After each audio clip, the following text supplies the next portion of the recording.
Jane Eyre, Chapter 23, Part 2. It is a long way to Ireland, Janet, and I am so sorry to send my little friend on such a weary travel. But if we can't do better, how is it to be helped? Are you anything akin to me, do you think, Jane? I could risk no sort of answer by this time. My heart was full. Because, he said, I sometimes have a queer feeling with regard to you, especially when you are near me as now. It is as if I had a string somewhere under my left ribs, tightly and inextricably knotted to a similar string situated in the corresponding quarter of your little frame, and if that boisterous channel and 200 miles or so of land come broad between us, I am afraid that cord of communion will be snapped, and then I've a nervous notion I should take to bleeding inwardly. As for you, you'd forget me. That I never should, sir. You know, impossible to proceed. Jane, do you hear the nightingale singing in the wood? Listen. In listening, I sobbed convulsively, for I could repress what I endured no longer. I was obliged to yield, and I was shaken from head to foot with acute distress. When I did speak, it was only to express an impetuous wish that I had never been born or never come to Thornfield. Because you are sorry to leave it? The vehemence of emotion stirred by grief and love within me was claiming mastery and struggling for full sway and asserting a right to predominate, to overcome, to live, to rise and reign at last. Yes, and to speak. I grieve to leave Thornfield. I love Thornfield. I love it because I have lived in it a full and delightful life, momentarily at least. I have not been trampled on. I have not been petrified. I have not been buried with inferior minds and excluded from every glimpse of communion with what is bright and energetic and high. I have talked face to face with what I reverence, what I delight in. An original, a vigorous and expanded mind. I have known you, Mr. Rochester, and it strikes me with terror and anguish to feel I absolutely must be torn from you forever. I see the necessity of departure, and it is like looking on the necessity of death. Where do you see the necessity? He asked suddenly. Where? You, sir, have placed it before me. In what shape? In the shape of Miss Ingram, a noble and beautiful woman, your bride. My bride. What bride? I have no bride. But you will have. Yes, I will. I will, he set his teeth. And I must go. You have said it yourself. No, you must stay. I swear it, and the oath shall be kept. I tell you I must go, I retorted, roused to something like passion. Do you think I can stay to become nothing to you? Do you think I'm an automaton, a machine without feelings, and can bear to have my morsel of bread snatched from my lips and my drop of living water dashed from my cup? Do you think because I am poor, obscure, plain, and little, I am soulless and heartless? You think wrong.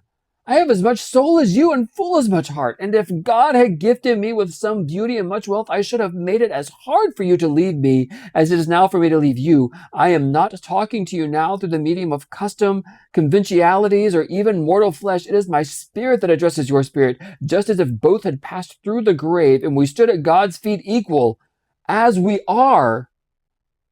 As we are, repeated Mr. Rochester. So, he added, enclosing me in his arms, gathering me to his breast, pressing his lips on mine. So, Jane. Yes, so, sir, I rejoined, and yet not so, for you are a married man, or as good as married man, and wed to one inferior to you, to one with whom you have no sympathy, whom I do not believe you truly love, for I have seen and heard you sneer at her. I would scorn such a union, therefore I am better than you. Let me go. Where, Jane? Ireland? Yes, to Ireland. I have spoken my mind and can go anywhere now. Jane, be still. Don't struggle so like a wild, frantic bird that is rending its own plumage in its desperation. I am no bird, and no nest ensnares me. I am a free human being with an independent will, which I now exert to leave you. Another effort set me at liberty, and I stood erect before him. And your will shall decide your destiny, he said. I offer you my hand, my heart, and a share of all my possessions. You play a farce which I merely laugh at. I ask you to pass through life at my side, to be my second self and my best earthly companion. For that fate you have already made your choice and must abide by it. Jane, be still a few moments. You are overexcited. I will be still too. Excuse me. I will be still too. A waft of wind came sweeping down the laurel walk and trembled through the boughs of the chestnut. It wandered away to an indefinite distance. It died.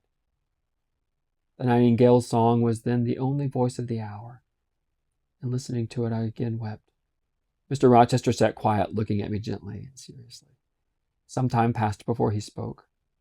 He said at last, "Come to my side, Jane, and let us explain and understand one another. I will never again come to your side. I am now torn away, and I cannot return. But, Jane, I summon you as my wife. It is only you I intend to marry." I was silent. I thought he mocked me. "Come, Jane, come hither. Your bride stands between us." He rose and with a stride reached me. "My bride is here," he said again, drawing me to him, "because my equal is here, and my likeness.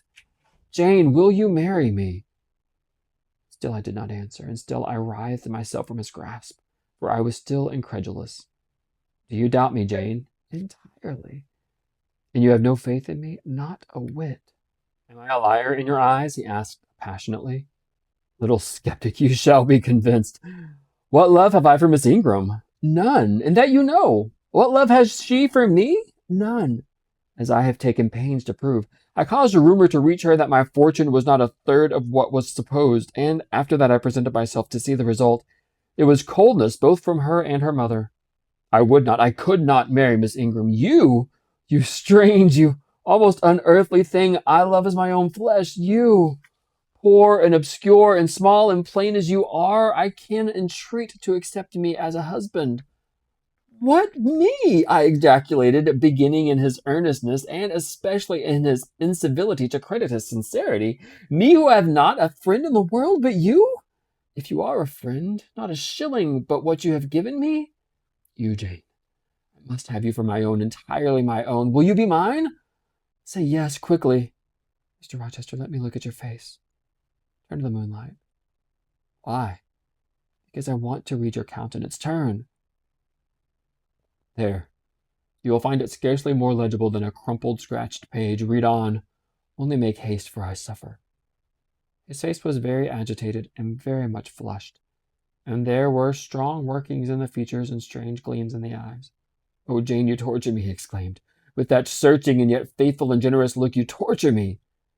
"How can I do that? If you are true, and you offer real, my only feelings to you must be gratitude and devotion. They cannot be torture." "Gratitude!" he ejaculated, and added wildly, "Jane, accept me quickly. Say, Edward, give me my name. Edward, I will marry you."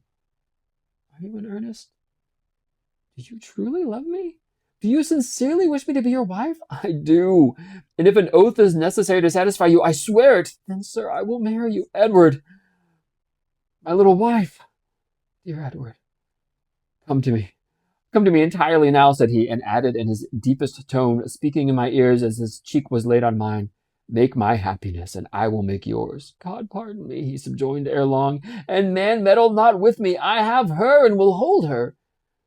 "There is no one to meddle, sir. I have no kindred to interfere." "No, that is the best of it," he said. "And if I had loved him less, I should have thought his accent and look to exultate an exultation of savage. But sitting by him, roused from the nightmare of parting, called to the paradise of union, I thought only of the bliss given me to drink in so abundant a flow. Again and again he said, "Are you happy, Jane?" And again I answered, "Yes." After which he muttered, "It will atone, it will atone. Have I not found her friendless and cold and comfortless? Will I not guard and cherish and solace her? Is there not love in my heart and constancy in my resolves? It will to expiate at God's tribunal. I know my Maker will sanction what I do. For the world's judgment I wash my hands thereof, for man's opinion I defy it." But what had befallen the night? The moon was not yet set, and we were all in the shadow. I could scarcely see my master's face, near as I was. And what ailed the chestnut tree? It writhed and groaned, while wind roared in the laurel walk and came sweeping over us. "We must go in," said Mr. Rochester. "The weather changes. I could have sat with thee till morning, Jane, and so thought I could with you. I should have said so, perhaps, but a livid spark leapt out of a cloud at which I was looking, and there was a crack, a crash, and a close rattling peal, and I thought only of hiding my dazzled eyes against Mr. Rochester's shoulder. The rain rushed down. He hurried me up the walk, through the grounds, and into the house, but we were quite wet before we could pass the threshold. He was taking off my shawl in the hall, and shaking the water out of my loosened hair when Mrs. Fairfax emerged from her room. I did not observe her at first, nor did Mr. Rochester. The lamp was lit, the clock was on the stroke of 12. "Hasten to take off your wet things," said he, And before you go, good night. Good night, my darling." He kissed me repeatedly. When I looked up on leaving his arms, there stood the widow, pale, grave, and amazed. I only smiled at her and ran upstairs. Explanation will do for another time, thought I. Still, when I reached my chamber, I felt a pang at the idea she would even temporarily misconstrue what she had seen. But joy soon effaced every other feeling, and loud as the wind blew, near and deep as the thunder crashed, fierce and frequent as the lightning gleamed, cataract-like as the rain fell through a storm of 2 hours' duration, I experienced no fear and little awe. Mr. Rochester came thrice to my door in the course of it to ask if I was safe and tranquil, but that was comfort, that was strength for anything. Before I left my bed in the morning, little Adele came running in to tell me that the great horse chestnut at the bottom of the orchard had been struck by lightning in the night, and half of it split away.